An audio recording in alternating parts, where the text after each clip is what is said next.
so any Reapit customer that's using the Foundations platform, they may have noticed in the App Store that there's the Mio logo, and it promotes the fact that an integration is coming soon. Soon is at the beginning of May this year. Okay. So the development work is underway already, yeah, we're really excited about it, and we're already right now having lots of conversations with Reapit customers and filling up our sort of pre-order book, because for a lot of them, a lot of people that have seen Mio previously, they all love it, Simon. They all love it. They all get it. They love the sort of user interface, if you like, the look and feel of the product. It's super easy. It comes with a training manual, but you don't need it because it's very intuitive to use. But I suppose the Achilles heel for us, for them, has always been that lack of integration. You know, agents don't like double keying, and I kind of get that. I don't think it should be the be all and end all though, because equally we've got other agents that are using Mio very successfully with some very good results, and it's transforming the way in which they operate their sales progression and customer experience, and it's working really well for them. But I guess, you know, we're all different, and certainly the larger the agent with more branches and more data and more management information, you know, integration becomes more of a critical factor. Yeah, do you know what it is, John? In all honesty, I've looked at this and wondered about this a few times myself, because I remember lots of suppliers that we used to introduce saying, look, I'm only interested if it's got integration. I thought that's a bit of a brutal position to take.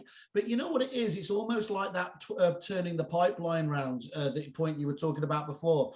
If they go for standalone, you know, suppliers and everything else, they can probably, let's just say, go back to it, they can probably only introduce 4 a year reasonably into the business. Whereas if it's integrated and they're not adding in extra work for the teams and everything else, they can probably add 6, 7 or more in there. So that, I think, is why they know that ultimately these things are happening. And I think, you know, yes, frustratingly, they will wait it out, won't they? The good news from you, though, is unless it's changed recently, Reapit clients, more than anyone else, I think, is probably unfair to the other CRMs, but Reapit clients really value those efficiency wins, don't you? One of the things that they've gone for is a lot of the stuff that Reapit does well is deliver for some quite large businesses efficiency gains that can be transformational in their businesses. And I'm guessing that's why you're having the good response you are from many of those at the moment. Yeah, absolutely. And it's you know, it's quite an investment on our part. We've spent quite a lot of time doing sort of detailed analysis and also going out and understanding from Reapit customers what a good integration to them with Mio would look like and mean. So yeah, we're really excited about it. And our approach with all of this is, look, Mio is a sales progression tool. It's not a CRM, and it never will be. So when we're looking at managing this integration, you know, it's the Reapit record, which is by and large the master record that is informing Mio. But as soon as that agent moves the status to under offer, so they've agreed a buyer, you know, they've been through the prerequisite steps in Reapit to, you know, plug in the information, generate, you know, the MOS and move that status to under offer. It's at that point where all of the information required to create a detailed record in Mio just automatically gets passed across. Right. So there's no double keying for them at all. Yeah. And then it's sat there ready and waiting for them to just go straight in and plug it into a chain, unless perhaps it's already been done, and for them to start sales progressing inside Mio. They're gonna log into Mio because it will be their sales progression tool of choice. Yeah.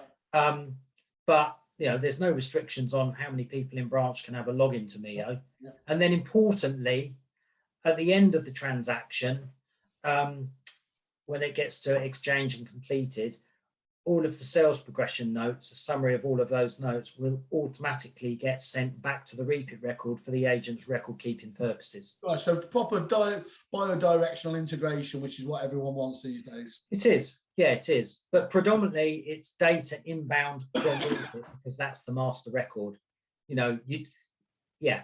So it's it's very exciting, and from the conversations that we've had with members of our kind of user group, beta group, if you please, they've helped us to sort of shape the way in which we've architectured the way in which the integration should work. So we've had that feedback, and we're still very, you know, the door's open. If there are any Reapit customers out there that want to come and talk to me about getting involved in this sort of beta group early doors, then we'd welcome them. Well, we'll certainly share it. We've got quite a few on the Kerfuffle platform. Obviously, we'll share it out to those guys. That I'm sure there'll be a few of those who'd love to have a conversation. And how do they get more information anyway if they want to? Can they go back to the account managers at Reapit? What's the format for finding out a little bit more information at this stage? They probably could go to their account managers at Reapit, or they can get in contact with me directly. And if they want to have a quick demo of the platform, and then I can send them out a kind of FAQ document on how the integration will work as well.